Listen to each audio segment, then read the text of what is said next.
É muito comum as mulheres chegarem ao consultório, principalmente aquelas que acabaram de fazer o diagnóstico do câncer de mama, e se veem assustadas e me falam: mas doutora, eu acabei de fazer meus exames, não tem nem um ano e apareceu o câncer entre um exame e outro. Afinal, qual é o exame mais indicado para identificar o câncer de mama? Mamografia?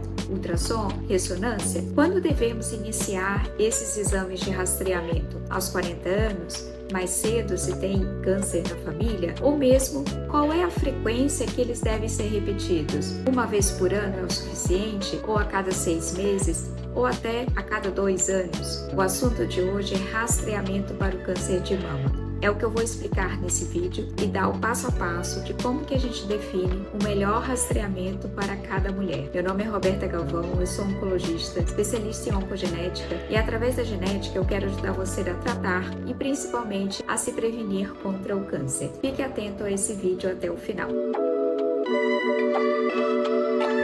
O rastreamento, ele serve basicamente para identificar qualquer alteração o mais cedo possível. Isso leva ao que a gente chama de diagnóstico precoce. Quanto mais cedo o câncer é descoberto, principalmente o câncer de mama, as chances de cura chegam a 100%. E também a necessidade de tratamento é para tratamentos menos agressivos para essa mulher que descobriu o câncer. Mas o rastreamento também traz alguns riscos e prejuízo para as mulheres que fazem os exames, principalmente associados a resultados que a gente chama de falsos positivos. Aquilo que é o alarme falso, alterações que parecem suspeitas, mas que na verdade não se confirmam como sendo algo que seja maligno. Essas alterações podem levar a biópsias desnecessárias ou até cirurgias mal indicadas. É por isso que o rastreamento é uma balança entre riscos, prejuízos e o benefício de diagnóstico precoce. A maioria das mulheres e dos médicos estão habituados com o fato da mamografia ser o exame mais efetivo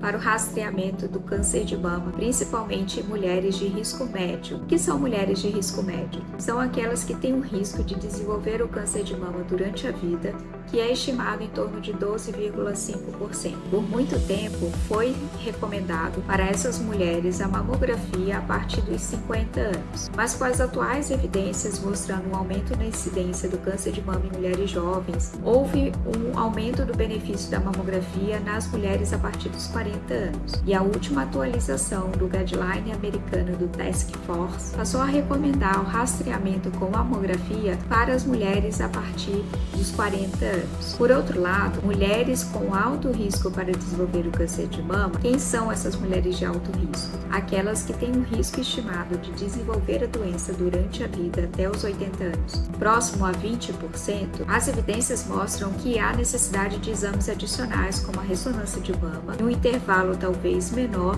e iniciando mais cedo, a depender do histórico familiar e pessoal de cada uma dessas pacientes. Mas como saber se essa mulher tem alto risco para o câncer de mama? O primeiro critério mais importante é saber se essa mulher tem alguma mutação genética hereditária que aumenta o seu risco de ter a doença e já coloca ela no grupo de alto risco. E a outra forma é fazer um cálculo que traz uma estimativa de qual o risco dessa mulher desenvolver a doença, baseado em vários outros fatores, incluindo o seu índice de massa corpórea, a obesidade como um forte fator de risco, a densidade mamária, a exposição a hormônios, critérios como, por exemplo, ter tido filhos, nunca ter tido filhos ou ter tido filhos depois dos 30 anos, que pode ser um fator de risco, e o uso de terapias hormonais. A partir desses fatores, incluindo a história familiar, pode ser feita uma estimativa de risco para saber se essa mulher está nessa faixa acima de 20% ou não. E aqui vem um ponto muito importante. Se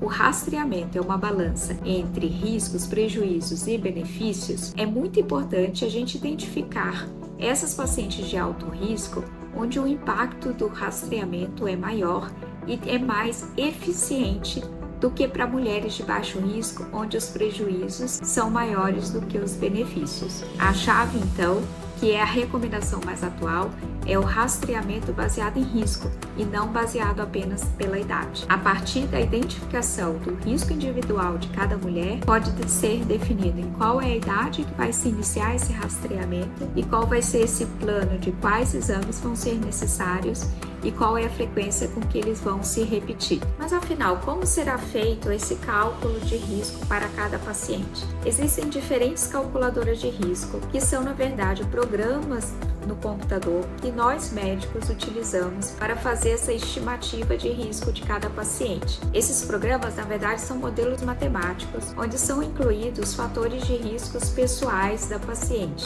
Existem diferentes calculadoras e nenhuma delas são perfeitas. Por exemplo, o modelo de Gale é uma calculadora que é utilizada, mas não inclui a densidade mamária, que é um importante fator de risco para mulheres jovens na pré-menopausa. Por outro lado, é o único modelo que nos ajuda a indicar o uso de tamoxifeno de uma forma preventiva em mulheres de alto risco. A calculadora do Bodicea é uma calculadora muito utilizada para mulheres que já tiveram câncer de mama, mas a calculadora do Tyrer-Cuzick não pode ser utilizado em quem já teve câncer de mama. É por isso que o cálculo da estimativa de risco de cada mulher deve ser feito por um profissional especialista da área, para poder saber qual é a calculadora que pode ser utilizada para cada mulher, dependendo do seu caso em específico. E com relação a exames adicionais como a ressonância magnética de mamas, quando ela está indicada? Como a gente comentou no início do vídeo, a ressonância magnética ela está indicada no rastreamento junto com a mamografia em mulheres que têm alto risco para o câncer de mama. Isso inclui aquelas que têm mutação genética hereditária de alto risco, como mutações de BRCA, mas também aquelas que têm uma estimativa de risco acima de 20%, a partir do cálculo de risco que a gente também já explicou nesse vídeo. A ressonância magnética de mamas também é um exame importante como uma técnica complementar na avaliação de mulheres que têm mamas densas. Mulheres pré-menopausas, até 47% delas têm mamas densas. E entre mulheres com mamas densas, no geral, 1/3 delas têm alto risco para doença avançada. Doença avançada pode ser um forte preditor de mortalidade em câncer de mama. E quem são as pessoas, as pacientes, que têm alto risco de ter a doença avançada? São mulheres que têm pelo menos 2 desses fatores: idade maior que 60 anos, obesidade, mamas densas, história familiar de câncer ou antecedente de lesões proliferativas de alto risco na mama, como hiperplasia ductal atípica ou carcinoma lobular em si, além de mulheres negras, e vários estudos mostram que têm maior risco de lesões mais agressivas e doença mais avançada ao diagnóstico. Bem, vamos ao passo a passo de como é definido o melhor rastreamento para cada mulher. Primeiro, você precisa avaliar se você tem algum critério que já te coloca como alto risco, como a presença de mutação genética hereditária, como mutação de BRCA, P53 ou TEC2, ATM, avaliando também a história familiar. Segundo, definir qual é a sua densidade mamária através do exame de mamografia. Isso nos ajuda a saber qual vai ser a melhor calculadora de risco para você. O terceiro passo, fazer a sua estimativa de risco a partir do cálculo de risco, utilizando alguma dessas calculadoras de risco a partir dos seus fatores de risco individuais. E o quarto passo é que após essa estratificação de risco, é possível definir qual vai ser o exame mais eficaz para você, se há necessidade de adicionar ressonância, qual vai ser a idade que você deve iniciar e com qual frequência você vai repetir esses exames. Na prática, se você é mulher e já passou dos 25 anos,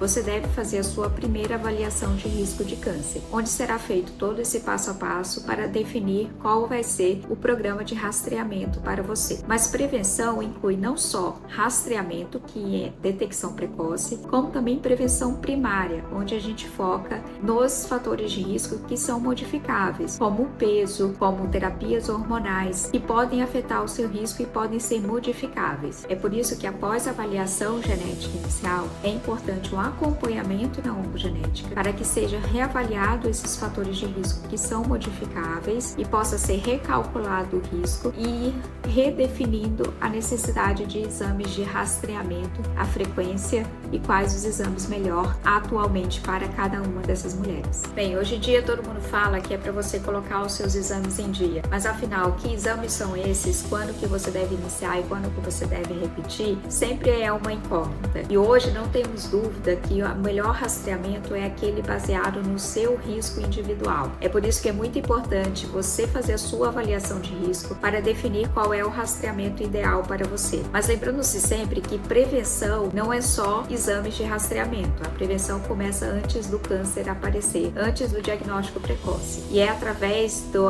acompanhamento, da reavaliação do seu risco individual que é possível a gente mudar os fatores de risco modificáveis e mudar os seu risco e reduzir o seu risco de desenvolver câncer. Afinal, melhor do que tratar o câncer é preveni-lo. Se você gostou desse vídeo, curta, se inscreva no canal e não deixe de fazer a sua avaliação de risco de câncer.